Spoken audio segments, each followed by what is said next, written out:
তোমার বিপদের দিনে তুমি আমাকে ডাকো, আমি তোমাকে উদ্ধার করব, আর তুমি আমাকে সম্মান করবে। কালকের বিষয় চিন্তা করো না, কালকের চিন্তা কালকের উপর ছেড়ে দাও। দিনের কষ্ট দিনের জন্য যথেষ্ট। তোমাদের সব চিন্তা ভাবনার ভার তার উপর ফেলে দাও, কারণ তিনি তোমাদের বিষয়ে চিন্তা করেন। তোমাদের সামনে যে আশা রয়েছে তার জন্য আনন্দ করো, দুঃখ কষ্টে ধৈর্য ধরো, অনবরত প্রার্থনা করো। যারা দুঃখ করে তারা ধন্য, কারণ তারা সান্ত্বনা পাবে।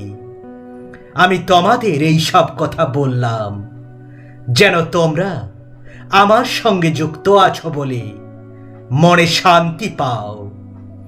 এই জগতে তোমরা কষ্ট পাচ্ছ, কিন্তু সাহস হারিও না। আমি জগৎকে জয় করেছি।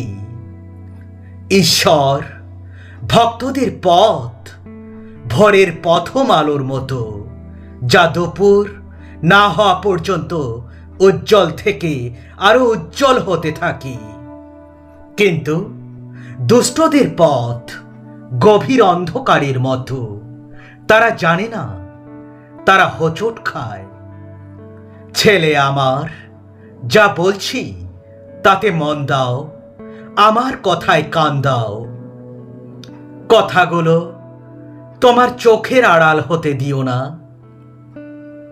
তোমার অন্তরের মধ্যে এটা রেখে দিও। যারা এরকম করে তাদের জন্য তা হয় জীবন, তা তাদের স্বাস্থ্যবান করে। সব কিছু চেয়ে তোমার অন্তরকে বেশি করে পাহারা দিয়ে রাখো, কারণ অন্তর থেকে তোমার জীবনের সব কিছু বের হয়ে আসে। কিন্তু যদি তুমি তোমার অন্তরটা সম্পূর্ণভাবে তাকে দিয়ে দাও, তার দিকে তোমার হাত বাড়িয়ে দাও, তোমার হাতে যে পাপ আছে তা দূর করে দাও, আর অন্যায়কে তোমার বাড়িতে থাকতে না দাও, তাহলে তুমি নিষ্কলঙ্ক হয়ে মাথা তুলবে, ভয় না করে শক্ত হয়ে দাঁড়াবে। তখন তোমার কষ্ট নিশ্চয়ই তুমি ভুলে যাবে। মনে হবে ওটা যেন কেবল বয়ে যাওয়া জল। তোমার জীবন হবে দুপুরের চেয়ে উজ্জ্বল, আর অন্ধকার হবে সকাল বেলার মতো। তোমার সাহস থাকবে, কারণ আশা আছে। চারিদিকে তাকিয়ে তুমি নিরাপদে বিশ্রাম করবে। অনেক লোক তোমার কাছে দয়া চাইবে। তোমাদের মধ্যে কেউ কি কষ্ট ভোগ করেছে, সে প্রার্থনা করুক। বিপদের দিনে যদি তুমি হতাশ হয়ে পড়ো, তবে তো তোমার শক্তি বেশি নয়। ঈশ্বর ভক্তদের উদ্ধার সদাপ্রভুর কাছ থেকেই আসে। বিপদের সময় তিনিই তাদের আশ্রয়। সদাপ্রভু তাদের সাহায্য ও রক্ষা করেন। দুষ্টদের হাত থেকে তিনি তাদের উদ্ধার করেন, আর তিনি তাদের বাঁচান, কারণ তারা তারই মধ্যে আশ্রয় নিয়েছে। যারা ন্যায় কাজ করে, সদাপ্রভু তাদের কান্না শুনে সমস্ত কষ্ট থেকে তিনি তাদের উদ্ধার করেন। তোমাদের হৃদয় যেন বিচলিত না হয়। ঈশ্বরে বিশ্বাস রাখো, আর আমাতেও তোমরা বিশ্বাস রাখো। তোমরা আগামীকালের কথা ভেবে এখন দুশ্চিন্তা করো না।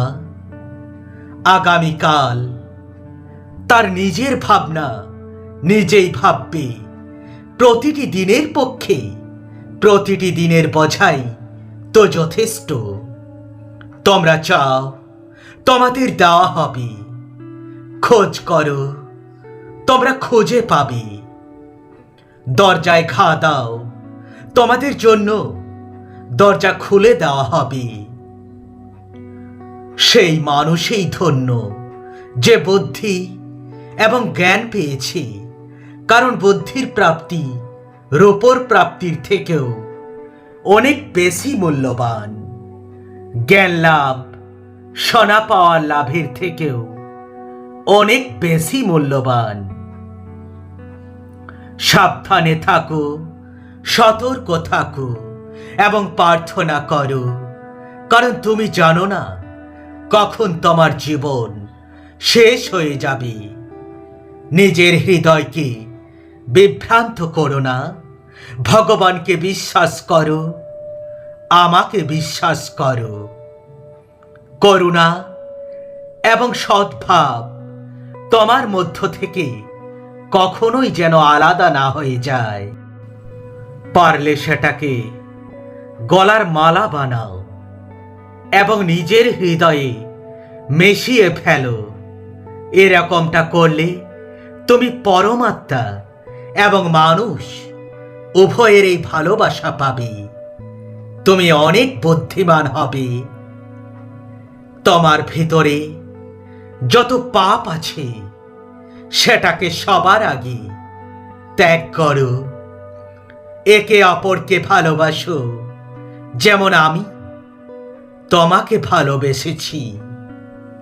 এইভাবে তোমাকেও একে অপরের সাথে ভালোবাসা প্রদান করে যেতে হবে। যে নিজের প্রশংসা করে তাকে বিনীত করা হবে, কিন্তু যে সবাইকে বিনীত করে তাকে প্রশংসা করা হবে। কেউ ভিক্ষা চাইলে তাকে কিছু দাও। যদি কেউ তোমার এক গালে চড় মারে তাকে তুমি অন্য গাল পেতে দাও। দান করো, প্রতিদানে তুমিও পাবে। আর তুমি যেমন দেবে ঠিক ততখানি ফেরত পাবে। আমি আছি তোমার সঙ্গে, চিন্তা কেন তোমার? একবার মন দিয়ে ডাকো, দেখবে সাড়া পাবে আমার। তোমরা নিজের প্রভুকে বা পরমাত্মাকে নিজের সমস্ত মন দিয়ে, নিজের সমস্ত বুদ্ধি দিয়ে এবং নিজের সমস্ত শক্তি দিয়ে প্রেম করো। এটাই হলো প্রধান আদেশ। God bless you.